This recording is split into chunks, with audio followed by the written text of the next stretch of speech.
कभी सोचा है सांस लेना कितना कमाल का प्रोसेस है? आज हम इसी की कहानी में उतरेंगे। जीवन की सबसे जरूरी प्रक्रिया की एवोल्यूशन की कहानी। एक छोटे से स्पंज से लेकर हम इंसानों तक का ये सफर कैसा रहा। तो सवाल ये उठता है कि एक मामूली से समुद्री स्पंज और एक इतने कॉम्प्लेक्स इंसान में आखिर कॉमन क्या है? इसका जवाब बड़ा मज़ेदार है। वो है एक बहुत ही बुनियादी ज़रूरत, एनर्जी बनाने के लिए गैसों का लेन देन करना। तो चलिए देखते हैं कि आज हम क्या क्या जानने वाले हैं। हम शुरुआत करेंगे जीवन की सांस से, फिर देखेंगे कि नेचर में सांस लेने के क्या क्या अलग अलग डिजाइन हैं, और फिर आखिर में हम इंसानी सिस्टम की गहराई में उतरेंगे। तो चलिए सबसे पहले बात करते हैं जीवन की सांस की।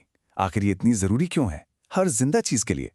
असल में सारा खेल हमारी कोशिकाओं यानी सेल्स के अंदर एनर्जी बनाने का है। अगर बिल्कुल सीधे साधे शब्दों में समझें तो सांस लेना ना एक तरह का सौदा है। हमारे सेल्स अच्छी वाली गैस यानी ऑक्सीजन अंदर लेते हैं एनर्जी बनाने के लिए, और बदले में जो बेकार गैस बनती है कार्बन डाइऑक्साइड, उसे बाहर फेंक देते हैं। बस यही है जिंदगी का ईंधन। अब मजे की बात यह है कि इस एक ही प्रॉब्लम को सॉल्व करने के लिए, मतलब गैसों के लेन देन के लिए, इवोल्यूशन ने क्या क्या कमाल के डिजाइन नहीं बनाए हैं। चलिए जरा नेचर की इस शानदार इंजीनियरिंग गैलरी में झांकते हैं। देखिए जरा क्या कमाल की वैरायटी हैं। एक तरफ स्पंज हैं जो अपनी पूरी बॉडी सरफेस से सांस लेते हैं, फिर केंचुए अपनी गीली त्वचा से, कीड़ों का अपना एक पूरा ट्यूब का नेटवर्क है, और मछलियों के पास तो स्पेशल गिल्स होते हैं। और फिर आते हैं हम, जमीन पर रहने वाले जीव अपने इन शानदार फेफड़ों के साथ। मतलब क्या गजब का इवोल्यूशन है। और अब इस पूरे इवोल्यूशनरी कहानी का क्लाइमैक्स, हमारा ह्यूमन रेस्पिरेटरी सिस्टम। तो चलिए एक एनाटमिस्ट की नजर से इस बेहद कॉम्प्लिकेटेड और एफिशिएंट मास्टरपीस का एक टूर करते हैं।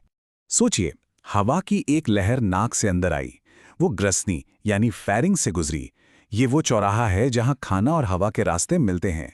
फिर लैरिंक्स और ट्रेकिया से होती हुई सीधी फेफड़ों में, और वहां जाकर ये एक पेड़ की टहनियों की तरह ब्रोंकाई और ब्रोंक्यूल्स में बढ़ जाती है, और आखिर में अपनी मंजिल यानी एल्वियोलाई तक पहुंच जाती है। ये देखिए, ये तस्वीर उसी कमाल के रास्ते को दिखा रही है जिसकी हमने अभी बात की। फेफड़ों का ये जो ब्रांचिंग स्ट्रक्चर है ना, टहनियों जैसा, ये सरफेस एरिया को मैक्सिमाइज करने का एक शानदार तरीका है। एनाटॉमी के हिसाब से देखें तो इस पूरे सिस्टम के दो हिस्से हैं। पहला है कंडक्टिंग पार्ट। इसे आप एक तरह का हाईवे समझ लीजिए। इसका काम है हवा को अंदर लाना, उसे साफ करना, गर्म करना। और दूसरा है एक्सचेंज पार्ट। ये वो जगह है जहां असल काम होता है, गैसों का लेन देन। ठीक है, तो स्ट्रक्चर तो हमने देख लिया, पर सवाल ये है कि ये काम कैसे करता है, हवा अंदर और बाहर जाती कैसे है। ये सब फिजिक्स और हमारे शरीर की बनावट का एक बड़ा ही मजेदार खेल है। इसका जो बेसिक प्रिंसिपल है ना, वो बहुत सिंपल है। हवा हमेशा हाई प्रेशर से लो प्रेशर की तरफ भागती है। हमारा शरीर बस इसी प्रेशर डिफरेंस को बनाने और कंट्रोल करने का काम करता है। और ये देखिए, यहां ये प्रोसेस कितना साफ साफ दिख रहा है। जब हम सांस अंदर लेते हैं तो हमारा डायफ्राम सिकुड़ता है, पसलियां ऊपर उठती हैं। इससे क्या होता है, चेस्ट कैविटी का वॉल्यूम बढ़ जाता है, अंदर प्रेशर कम हो जाता है, और हवा फस से अंदर आ जाती है। और सांस छोड़ते वक्त ठीक इसका उल्टा होता है। और एक मजेदार बात, एक हेल्दी इंसान 1 मिनट में करीब 12 से 16 बार यह प्रोसेस रिपीट करता है, वो भी बिना सोचे समझे। कितना एफिशिएंट और ऑटोमेटिक सिस्टम है ना। तो अब बारी है असली जादू की। जब हवा अपनी मंजिल पर पहुंचती है तब क्या होता है? चलिए अब माइक्रोस्कोपिक लेवल पर जूम इन करते हैं। ये टेबल ही गैस एक्सचेंज का सारा राज खोल देती है। नंबर्स को देखिए, ऑक्सीजन का प्रेशर एल्वियोलाई में ज्यादा है और ब्लड में कम, तो वो नेचुरली एल्वियोलाई से ब्लड में चली जाती है। और कार्बन डाइऑक्साइड के साथ ठीक इसका उल्टा होता है, वो ब्लड से एल्वियोलाई में आ जाती है। Simple physics. और ये वो जगह है जहां ये सारा कमाल होता है। ये जो एक्सचेंज मेम्ब्रेन है, ये 1 मिलीमीटर से भी ज्यादा पतली है। सोचिए, इतनी पतली दीवार गैसों को हवा और खून के बीच बड़ी तेजी और आसानी से आने जाने देती है। ये नेचर की माइक्रो इंजीनियरिंग का एक बेहतरीन नमूना है। अच्छा, तो ऑक्सीजन खून में तो आ गई, पर अब आगे कैसे जाएगी?